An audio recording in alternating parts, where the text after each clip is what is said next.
Bom dia, galera! Hoje nós vamos falar um pouquinho sobre o tema do capítulo 5 do livro de ensino religioso, Os Escolhidos. Será que Deus tem um povo escolhido na Terra? Para começarmos, eu quero que você imagine comigo. Imagine que você seja chefe de uma agência espacial. Sua missão é mudar o modo de viver dos habitantes de um planeta com muitos problemas. Você deve mostrar a eles uma nova realidade, ensinar-lhes outro estilo de vida e convencê-los a seguir as suas estratégias. Mas há restrições. O planeta não possui a tecnologia necessária e você não pode violar a liberdade dos habitantes nem forçá-los a aceitar o seu plano. Você teria que pensar em algumas opções e eu vou te ajudar dando algumas para você. A primeira opção seria falar pessoalmente com cada um deles. Talvez assim seria mais fácil convencê-los. Uma outra opção seria você enviar profissionais treinados para persuadir essas pessoas a seguirem o seu plano. Ou então, você poderia criar um sistema audiovisual acessível, onde eles pudessem ver e ouvir aquilo que você quer para cada um deles. Talvez um dilúvio, o mar abrir, enfim, você escolhe. Outra opção seria convidá-los para visitar o seu planeta. Afinal, vendo essa realidade, quem sabe eles seriam convencidos de uma maneira mais fácil. E se eu disser para você que isso já aconteceu antes, e aqui na Terra inclusive? Para conhecermos essa história, nós vamos viajar não somente no tempo, mas também no espaço, para compreendermos quando começou tudo isso. Nessa viagem, nós vamos voltar até o 14º século antes de Cristo, mais especificamente lá no Egito, onde o povo de Israel havia sido liberto e estavam agora no deserto. Nós podemos ler isso lá em Êxodo, capítulo 19, verso 5 e verso 6. O texto diz assim: Agora, se me obedecerem e cumprirem minha aliança, serão meu tesouro especial dentre todos os povos da terra, pois toda a terra me pertence. Serão meu reino de sacerdotes, minha nação santa. Essa é a mensagem que você deve transmitir ao povo, Deus dizendo para Moisés. Já no Novo Testamento, nós encontramos em 1 Pedro capítulo 2, verso 9, a escolha que Deus faz pelos cristãos.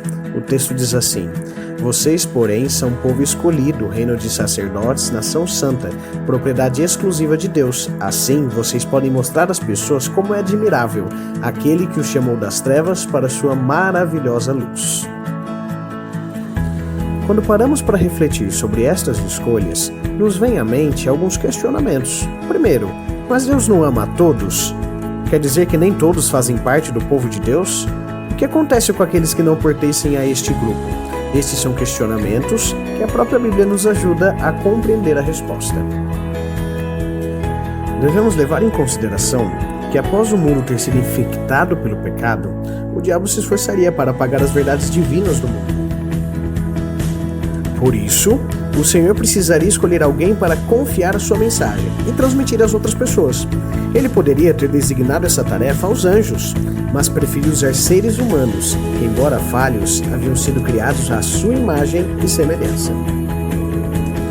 Mas por que Deus escolheu o povo de Israel? Não foi por serem os mais fortes, nem os melhores e nem os mais inteligentes, mas sim porque eram os mais simples e humildes. Logo, Deus poderia trabalhar através deles para cumprir o seu propósito.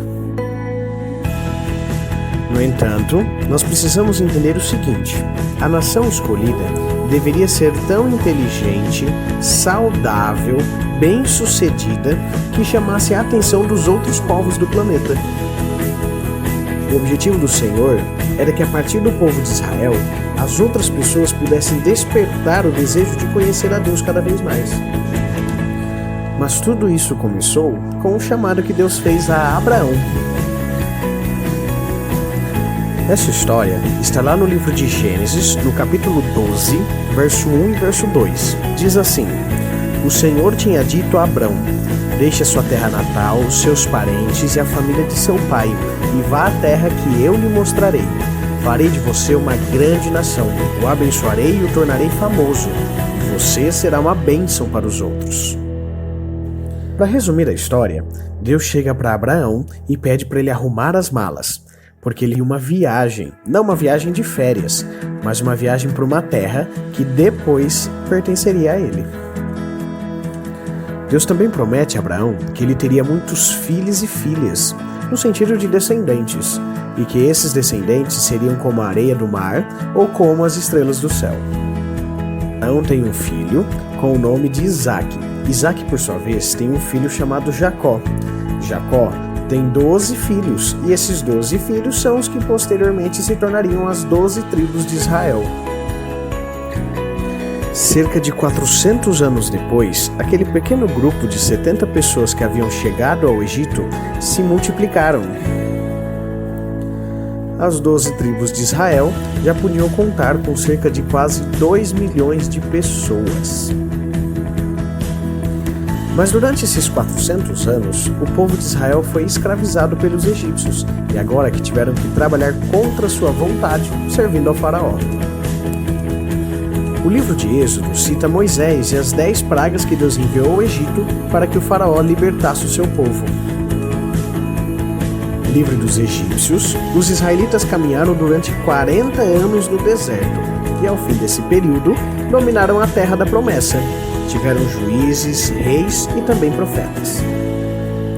Israel desempenhou um importante papel na preservação das informações recebidas da parte do Senhor, o que hoje nós conhecemos como Antigo Testamento. Entretanto, eles falharam na preparação para receber o Messias, que era o centro de todo o plano divino. Por isso, mesmo amando os judeus e garantindo-lhes a oportunidade de salvação individual, Deus decidiu escolher outros para levar adiante a sua mensagem ao mundo. Assim nasceu a Igreja Cristã. Mas qual mensagem deve ser apresentada ao mundo? Nós vamos encontrar essa resposta na nossa próxima videoaula. Educação Adventista, muito além do ensino.